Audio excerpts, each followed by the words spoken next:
This is Dabu7. In this video, I'm going to share with you some clips, tips, and highlights from my trip to Georgia's northern mountains where we hit the streams with the Keen Dredge. And as you can see here, I started my way across the river using a pulley system of ropes to position myself where I need to be. And I always do this so that the dredge doesn't get carried off in the current, and so you can position yourself pretty well from side to side. You can make your adjustments, especially if there is a current, and as you can see here, I'm doing just that. But before this, what I had to do is get out here and do some prospecting, finding good spots on the river. I'm going to cover that in another video. You're going to see several videos in terms of the dredging. I will put one out specifically on how to put this thing together through and through, top to bottom, in a separate video. I will also be doing some crevicing in separate videos too. But getting into the right spot is key when getting out here looking for gold. You have to know where the gold falls. It takes the shortest, straightest path from point to point, and oftentimes you can find it on the outside of an inner bend. The sandbars that are created. You also have low pressure points that are created when a big rock is sticking up out of the middle of the river. And if you can get behind that, your chances of finding gold, if you're in an area known for gold, you will find it. Now here you can see me priming the pump. This is key. And I'm going to talk about that more here from the water in this next clip.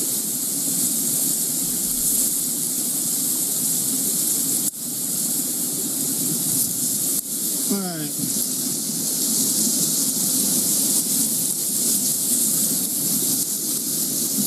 As I was saying before, with this pump, you've got to take your footer here and you've got to pump it. When you're first trying to prime this, you need to pump it back and forth, move it back and forth under the water where there's no air and where the water will travel up the tube and into the main feeding point here. Now this is your pressure valve. This valve's going to run down and run into your power jet on the bottom. Now suction nozzles are a little bit different, but this one's a power jet. And then at the bottom here, there on that bottom coupling, that's where I'm about to hook up the main hose. Once I do that, I'm going to fire this up. We'll get water flowing, and you guys see some dredging.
And from this perspective, you can see the dredge in action as I'm working to move away that top layer of lighter sands. Now, this was just a 2-inch dredge, and normally I would have both hands available to get in here with a pick and work the cracks and crevices, but as you guys just seen, I was holding the cam in my left hand. So normally I would be down here with both hands working these cracks and crevices with a pick, cleaning them out real good. But I wanted to get this footage and show you guys as an example of what to do and what to look for and what you're going to have to work through. There's going to be a layer of sand, as you can see here, of the finer sands before you get down to the heavier sands, the black sands. You will also see some conglomerates, a lot of different crystal type of rocks. We've seen a lot of quartz. And when you see a lot of this round rock on the inside bend of a creek or a river, that's a good sign. Now, we also seen pyrite and other minerals called fool's gold. And you're going to have to work your way through that stuff. But seeing that in your pan is a good sign, all in all, if you're in an area that's known to have some gold. Now, as you can see here, in this clip, I worked to remove this whole layer of lighter sands that was sitting on top. And then I would go back in and try to go deeper into the sand and into the crevices and get all that material out of the cracks. Now, the gold is going to be resting with all the heavier elements. Not only the gold, but lead, copper, other metals like that. And here, I'll take a look at what is in the sluice box. And as you can see here with this rock, you're going to see some speckles that may make you think it's gold, but it's not. You're going to find mica. You're going to find things like pyrite. And you could come across some big shiny pieces of pyrite and fool's gold, and it will trick some. But if you're seeing these minerals around in an area or a river or a creek that is known to have gold, it's a good sign, but you're looking for that pay streak. Now here I have removed all the matting, and I'm going to go into a cleanup mode where I clean it into a smaller tub, and I take all that concentrate, or it's what they call cons.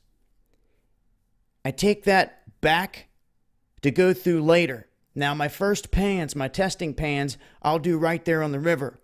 But the whole day's work, I'll gather it in one tub as I'm doing my cleanouts.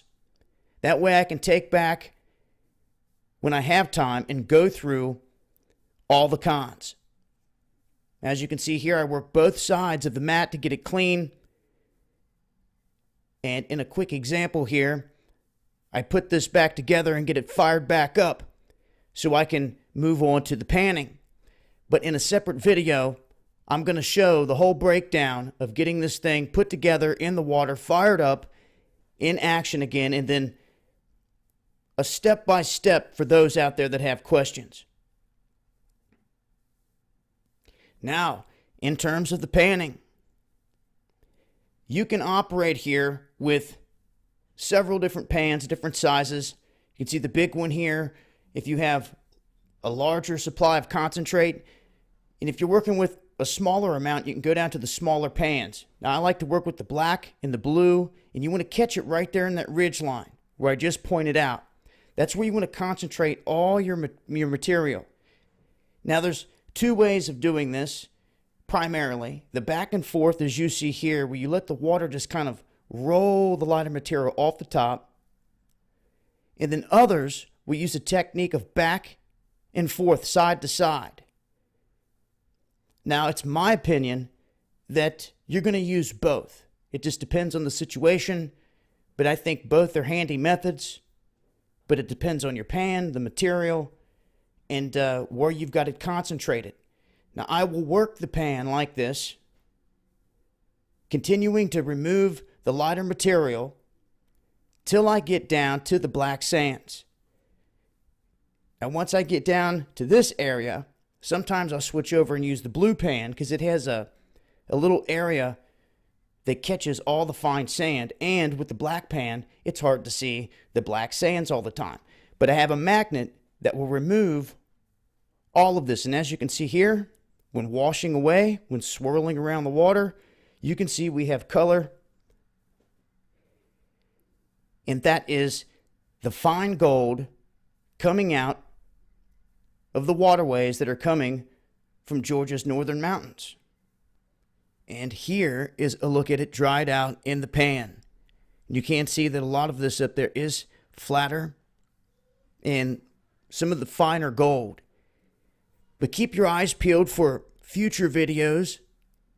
I'll be doing a how-to on the Keen 2-inch dredge, putting it together all the way through and through.